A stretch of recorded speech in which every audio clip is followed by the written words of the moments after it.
सबसे पहले मूर्ति पूजा नूह अलैहिस्सलातु वस्सलाम की कौम में आई।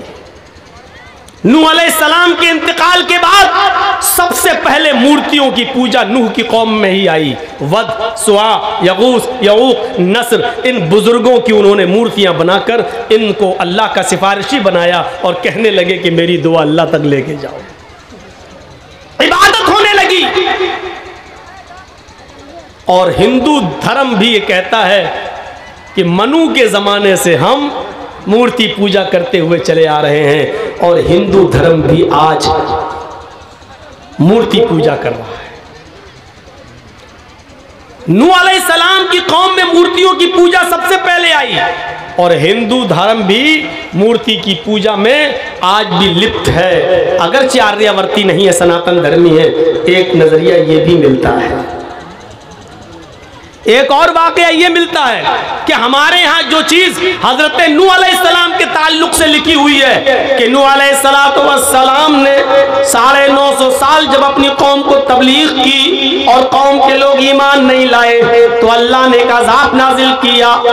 नूह अलैहिस्सलाम ने बद्दुआ कर दी, रब्बी ला तज़र अलल अर्ज़ मिनल काफ़िरीन दय्यारा, आय अल्लाह इस जमीन पर काफिरों का कोई घर बाकी मत छोड़, सबको हलाक और बर्बाद कर दे। तो अल्लाह ताला ने अज़ाब नाजिल किया, जमीन से पानी, आसमान से पानी, धरती से पानी, आकाश से पानी। नूह अलैहिस्सलाम का बेटा कनान पहाड़ की चोटी पे चढ़ गया। नूह अलैहिस्सलाम बुलाते रहे, बेटे इस्लाम में दाखिल हो जा, मेरे मजहब को कबूल कर ले, अल्लाह का अज़ाब आज किसी को नहीं छोड़ेगा। लेकिन नूह अलैहिस्सलाम का बेटा एक भी नहीं माना। कहने लगा मैं इतने ऊंचे पहाड़ पे चढ़ गया हूँ कि इस तक पानी का आना मुमकिन ही नहीं है। लेकिन पानी वहां तक पहुंच गया और नूह अलैहिस्सलाम की आंखों के सामने नूह का बेटा डूब कर मर गया। जो वाकया कुरान नूह अलैहिस्सलाम के ताल्लुक से पेश करता है, यही वाकया मनुस्मृति के अंदर मनु के बारे में आता है कि मनु ने बहुत दिन लोगों को निमंत्रण दिया, एक ईश्वरवाद की तरफ, एक अल्लाह की इबादत की तरफ बुलाया। जब वो लोग नहीं आए तो मनु ने शाप दे दिया, हाय प्रभु मेरी कौम को नष्ट कर दे, मेरी कौम को बर्बाद कर दे। धरती से जलाया, आकाश से जलाया। मनु का पुत्र एक पर्वत पे चढ़ गया, एक पहाड़ पे चढ़ गया और मनु अपने पुत्र को अपनी नाव में बिठाने के लिए बुलाते रहे, लेकिन वो नहीं माना। अंत में मनु का पुत्र पर्वत तक पानी पहुंच जाने की वजह से डूब कर मर गया। ये वाकया मनुस्मृति में मनु के ताल्लुक से संबंध से लिखा हुआ है। तो इससे पता चलता है कि नूह अलैहिस्सलातु वस्सलाम और हिंदू कौम का मामला बहुत हद तक मिलता है और ऐसा लगता है कि ये नूह अलैहिस्सलातु वस्सलाम की कौम है। मनु जिसको कहा गया, यहाँ नूह जिसको हम लोग जिनको नूह कहते हैं, ये वाकयात मिलते हैं हमें। कृष्णा मेनन ताज्जुब में पड़ गया, किताब है आसमानी लेकिन लाने वाला नबी कौन ये नहीं मालूम। और नूह अलैहिस्सलाम की कौम क़यामत के दिन ये कहेगी कि अल्लाह हमें डराने वाला तो आया था लेकिन कौन था ये हमें नहीं मालूम। ताज्जुब में पड़ गया, ये क्या है। और आज भी चैलेंज करके देख लीजिए, आए यहूदियों तुम अपनी किताब तौरात लाओ और एक बियाबान मैदान में रखो, आए ईसाइयों तुम अपनी इंजील लेकर आओ, एक बियाबान चटियल मैदान में रखो। आए हिंदू भाइयों तुम भी अपनी आकाशीय ग्रंथ, आदि ग्रंथ, वेद वगैरह लेकर आओ, एक चटियल मैदान में, बियाबान मैदान में रखो। मुसलमानों से भी कहो कि वो अपनी किताब कुरान करीम को लेके आए, एक साफ सुथरे मैदान के अंदर उसको भी रखें। दुनिया में एक भी तौरात बाकी नहीं रहे, एक भी इंजील का नुस्खा न रहे, एक भी वेद का नुस्खा न रहे, एक भी कुरान बाकी न रहे। सारे के सारे उठाकर एक मैदान में रख दिए जाएं, फिर घासलेट डालकर, तेल डालकर सारी की सारी किताबों में आग लगा दी जाए, सबको जला दिया जाए, सारी किताबें जल जाएं।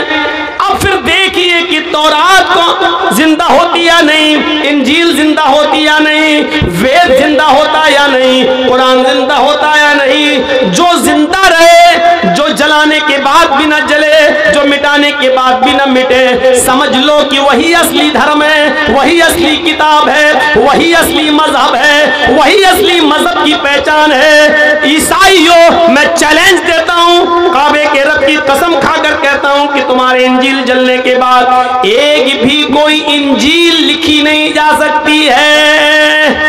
यहूदियों, तुम्हारी किताब तौरात जला दी जाए तो एक भी यहूदी अपनी तौरात को हूबहू दोबारा पेश नहीं कर सकता है। हिंदू भाइयों, तुम्हारे वेद जला दिए जाएं तो हिंदुस्तान नहीं, दुनिया का कोई पंडित सारे के सारे मिलकर भी वेद को दोबारा लिख नहीं सकते और उसको हूबहू सेम टू सेम पेश नहीं कर सकते।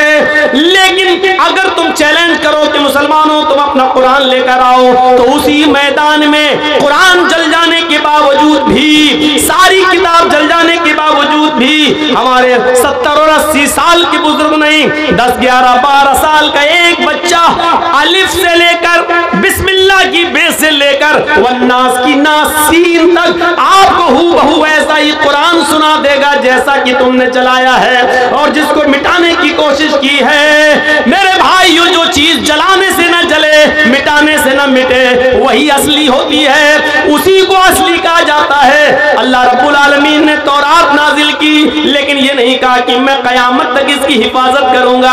अल्लाह ने इंजील नाजिल की, लेकिन ये नहीं कहा कि कयामत तक मैं इसकी सुरक्षा करूंगा, हिफाजत करूंगा। वेद को हिंदू भाई आसमानी किताब मानते हैं, लेकिन वेदों के नाजिल करने वाले ने ये नहीं कहा कि वेद कयामत तक, बरले तक सुरक्षित हैं। लेकिन जिसने हमारा कुरान उतारा है, उस कुरान के नाजिल करने वाले ने डंके की चोट पर ऐलान कर दिया, इन्ना नहनु नज़्ज़लना ज़िक्रा व इन्ना लहू लहाफ़िज़ून। आए मिटाने वालों, तुम मिट जाओगे लेकिन कुरान नहीं मिटेगा। बर्बाद करने वालों, तुम बर्बाद हो जाओगे लेकिन कुरान बर्बाद नहीं होगा। त्रिपुरा की सरजमीन पर मस्जिदें जला दी गई, लेकिन सजदा करने के लिए मुसलमानों के लिए जमीन की कमी नहीं है। हमारी मस्जिदों में कुरान के नुस्खे जलाकर राख कर दिए गए, लेकिन उसी मस्जिद के पड़ोस में एक 10 साल का बच्चा हाफिज कुरान है, वो अल्हम्दुलिल्लाह रब्बिल आलमीन की तिलावत करता हुआ नजर आता है और मोदी और योगी के गुंडों से कहता है कि तुम्हारी हस्ती नहीं जो इस कुरान को मिटा दो, तुम्हारी हस्ती नहीं जो तुम हमें बर्बाद कर दो, तुम्हारी हस्ती नहीं जो हमारी मुकद्दस किताब को इस दुनिया से बैन कर दो, तुम खुद मिट जाओगे, तुम्हारा वजूद खत्म हो जाएगा, तुम्हें हिटलर और हज्जाज के सब में लिखा जाएगा, लेकिन तुम्हारे बाप में इतनी बड़ी ताकत नहीं है जो हमारी इस किताब को जला सको। ये 9 साल का और 10 साल का बच्चा चीख चीख कर कुरान की तिलावत करके मोदी और योगी के कान के पर्दे फाड़ रहा है और मैसेज दे रहा है, मिटाने वालों मिट जाओगे, बर्बाद होने करने वालों तुम खुद बर्बाद हो जाओगे। लेकिन ना इस्लाम मिटेगा, ना मुसलमान मिटेगा, ना कुरान मिटेगा। इस्लाम अल्लाह तबारक व तआला की तरफ से नाजिल शुदा मजहब है, यह कयामत तक बाकी रहेगा। कुरान अल्लाह की तरफ से नाजिल की हुई किताब है, यह कयामत तक बाकी रहेगी। मुहम्मदुर रसूलुल्लाह अल्लाह के सच्चे बंदे और रसूल हैं। मुसलमान कयामत की सुबह तक उनका दिल से एहतराम करता रहेगा और उनकी बातों पर अमल पैरा होगा। उनकी शान में गुस्ताखी करोगे तो अपनी जान देने के लिए तैयार होगा, लेकिन मुहम्मदुर रसूलुल्लाह की इज्जत व असमत पर आंच नहीं आने देगा। यही हमारा मजहब है। हमें चिढ़ाओ मत, हमें टटोलो मत, हमारा इम्तहान मत लो। हम सब्र के पैकर हैं, लेकिन सब्र का पैमाना जब लबरेज होता है तो हम जान देना भी जानते हैं और जान लेना भी जानते हैं। हमारे इस्लाम ने हमें आखिरी रास्ता कुछ और भी बताया है कि दुश्मन के सामने हथियार मत डालो, लड़ते हुए या तो मर जाओ, शहीद हो जाओ, या मार कर गाजी कहलाओ। हमारे मजहब ने फिर हमें इस बात की इजाजत भी दी है। इसलिए बेहतर होगा कि राजनीति जिस गंदे तरीके से कर रहे हो करते रहो, लेकिन हिंदू मुसलमान की राजनीति करके अपने पैरों में कुल्हाड़ी मत मारो। हिटलर मिट गया, हज्जाज मिट गया, आने वाला 100 साल के बाद की तारीख में मोदी को जालिम लिखा जाएगा, मोदी को जुल्म के नाम से याद किया जाएगा। उस वक्त अफसोस ये है कि मौलवी जर्जीस जिंदा ना होगा, हम और आप जिंदा ना होंगे। आने वाली 100 साल की तारीख, 100 साल के बाद की तारीख में जब मोदी को हिटलर की शक्ल में पेश किया जाएगा, तारीख कभी किसी को माफ नहीं करती है, इतिहास कभी किसी को क्षमा नहीं करता है, इतिहास किसी को माफ नहीं करता है। आने वाले दिनों में ये इतिहास तुम्हारे मुंह पर जुल्म का ठप्पा लगाएगा और तुम्हें जालिम कहने पर मजबूर कर देगा, जालिम कहलवाने पर मजबूर कर देगा। ये हमारा इतिहास रहा है। वरना इस्लाम भाईचारे की दावत भी देता है, एक दूसरे को अपना ब्लड देने की दावत भी देता। नहीं, अगर आपका ब्लड किसी को काम आ रहा है, खैर मुस्लिम ही सही, लेकिन देकर उसकी जान बचाओ। कुरान हमारा ये भी कहता है कि वमन अहयान्नास, जिसने एक इंसान को, मुसलमान नहीं कहा है, वमन अहयाहा, एक नफ्स को जिंदगी बख्शी, फकअन्नमा अहयन्नास जमीआ, उसने एक इंसान को नहीं बल्कि पूरी दुनिया की इंसानियत को जिंदगी बख्शी। हमारा कुरान ये भी कहता है कि हिंदू मुस्लिम मत देखो, सिख ईसाई मत देखो। अगर किसी की जान जा रही है और तुम बचाने पर कादिर हो, कोई डूब रहा है और तुम्हें तैरना आता है, तो तैर कर गोता लगाओ और उसको बचाओ। तुमने एक को नहीं बचाया, पूरी इंसानियत को तुमने बचाया। इंसानियत की सारी हदें पार करने की इजाज़त देता है इस्लाम, लेकिन इबादत में और दीन के साथ समझौता करने की इजाज़त नहीं देता है इस्लाम। इस्लाम का कलमा ही हमें यह बताता है, अल्लाह को बाद में मानो, पहले दूसरे झूठे खुदाओं का इनकार करो। और आप देख लो, पहले यही कहा जाता है ला इलाहा, कोई माबूद नहीं है। जब इंसान ला इलाहा कहता है तो उस वक्त वो अल्लाह का भी इनकार कर रहा है। ला इलाहा, कोई माबूद है ही नहीं। पहले इनकार करो सबका, जब सबका इनकार करके ठुकरा दो तब एक का इकरार करो, इल्लल्लाह, सिर्फ एक अल्लाह के। उसको यह भी गवारा नहीं कि मुझे मानकर दूसरों का इनकार करो, नहीं, पहले दूसरों का इनकार करो फिर मुझे मानो। एक लम्हे के लिए अल्लाह को यह कबूल नहीं है।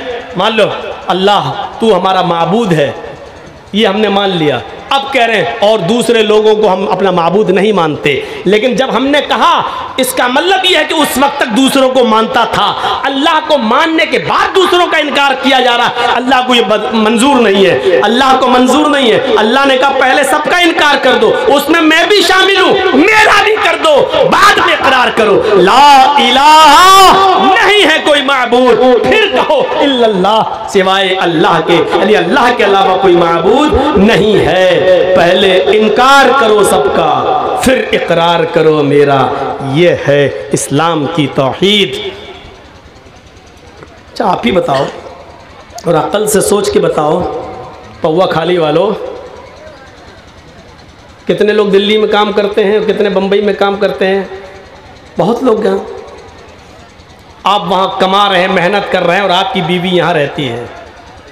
ईमानदारी के साथ बताओ, यहाँ से कोई आदमी घूमने गया दिल्ली और वहाँ से आपके घर रुका है, 2-4 दिन घूमने के बाद वापस आता है, आपने कहा साहब अब तुम अपने गांव जा रहे हो, मैं यार 4-5 महीने से यहीं हूँ, एक काम करो, एक साड़ी मैं खूबसूरत ख़रीद के दे रहा हूँ, ये मेरी बीवी को दे देना घर जाकर। और आप खूबसूरत साड़ी दिलाकर 5-6 हज़ार 10 हज़ार की साड़ी ख़रीद कर उसको देते हैं कि मेरी बीवी को दे देना। अब आपका पड़ोसी या आपके गांव का आदमी घर आता है और दरवाज़ा खटखटाता है, आपकी बीवी दरवाज़ा खोलती है, उसने कहा लीजिए साहब, आपके पति ने परदेश से आपके लिए साड़ी भेजी है। तो बीवी को तारीफ़ किसकी करना चाहिए, शौहर की या साड़ी देने वाले की? शौहर की। अकल कहती है शौहर की। लेकिन बीवी अगर दरवाज़ा खोलते ही कहे ओह आप साड़ी लाए हैं, और दरवाज़ा खोल दे और लकड़ी के दरवाजे के साथ साथ अपना दिल का भी दरवाज़ा खोल दे, आइए एक्सक्यूज़ मी, अंदर तशरीफ़ लाइए, चाय पी लीजिए, सट के बैठ जाए, आप कितने अच्छे हैं, आप हमारे लिए साड़ी लेके आए वहाँ से, और किसी ने फ़ोटो खींच के शूट करके भेज दिया आपको, तो आपको क्या होगा? डाइन, कुतिया, साड़ी मैंने भेजी, तारीफ उसकी कर रही है, चिपक कर उसके साथ बैठी है। और हो सकता है कि आप तैश में आ जाओ और वहीं से फोन करे, उसके साथ बैठ के चिपक के बात करती है, तलाक।